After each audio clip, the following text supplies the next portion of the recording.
Alright guys, with the latest reveal of the massive hype characters coming for the 3.3 version update, we've finally got a ton of fresh info on what Hiyuki and Denia are all about as they drop back-to-back for the second anniversary. In this video, I'm going to be going over their official details, new kit info, expected teams, and combat roles to determine exactly how much value these characters bring to your account and whether they are worth your pulls. Since these are the two big anniversary banners, I know the main question on everyone's mind is whether you should pull for Hiyuki, Denia, or maybe even try for both. So let's dive into a full breakdown of these units. Before we jump into the details, if you want to stay updated on everything Wuthering Waves, make sure to like the video, subscribe, and turn on those notifications, because I've got you covered with all the latest news right here on the channel. To start with a quick summary, both of these characters are looking incredibly strong in their respective roles. Hiyuki is leaning toward being a massive main DPS character, potentially taking the #1 spot in the game for raw damage at launch. And since she provides a rare Glacio element focus, her value is already looking quite high. She's expected to interact with both the newer toon break mechanics and negative status effects, making her a very versatile pick for modern teams. Meanwhile, Denia is expected to function more as a sub-DPS, supporting existing teams by dealing fusion damage and providing fusion amplification, which makes her a perfect addition to the fusion burst setup. Now, let's do a proper breakdown starting with the main anniversary headliner, Hiyuki, to see just how much value she brings and if she's the right pull for your account.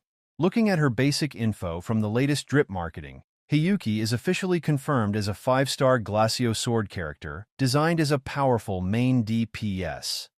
Her main selling point is definitely that Glacio element because we haven't seen a top-tier Glacio damage dealer in over a year since Carlotta back in version 2.0. This means many accounts are currently lacking a strong Glacio carry, and Hiyuki is finally going to fill that role.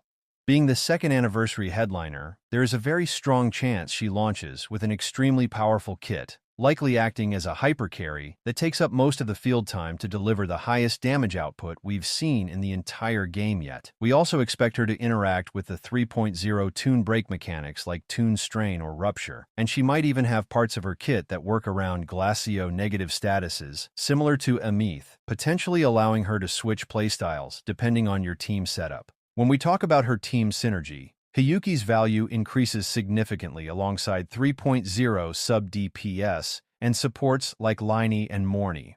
For the support slot, universal buffers like Shorekeeper should work perfectly fine, and there is even potential for a native Glacio status team in 3.4 featuring Chiza and the future sub-DPS Lucila. If she ends up scaling heavily on her basic attacks, she even has an excellent free-to-play teammate in Sanhua who provides those strong basic attack buffs. Overall, Hiyuki appears to be a very high-value, long-term DPS upgrade for anyone looking for a new main carry or a character with a unique kit that might even include a second form, triggered by her ultimate, giving her access to brand-new attacks.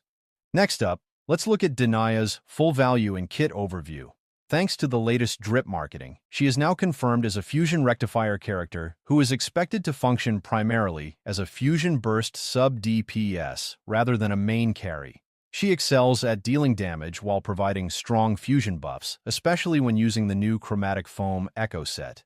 The 5-piece bonus on that set is the real winner here, as it grants a fusion damage bonus that can be passed to the incoming resonator via her outro skill, which is going to be massive for Amith. There is also a possibility she could end up being played as a main DPS using the Trailblazing set, depending on the specific builds you want to go for.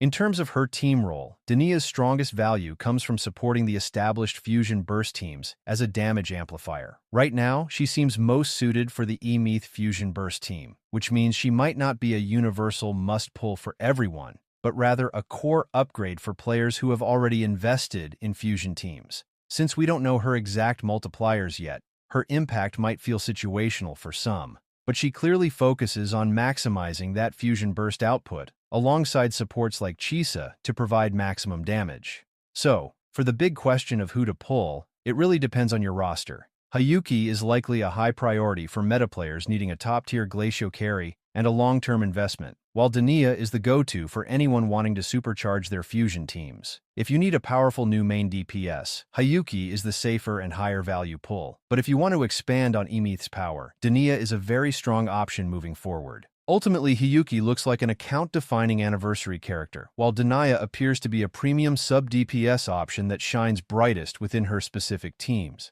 But remember, as I always say, you should always go for the character you like the most and think you'll have the most fun with. Some of you might even run Denia as a main DPS, and honestly, that could work too with the right investment. This breakdown is mainly for players who are low on pulls or wondering what these anniversary banners have to offer, and both look extremely strong. Let me know down in the comments if you are Team Hiyuki, Team Denia, or if you're going for both. That concludes the pull breakdown for today, so if you enjoyed the video, make sure to like and subscribe for more anniversary updates. Thanks for watching, and I'll see you all in the next one.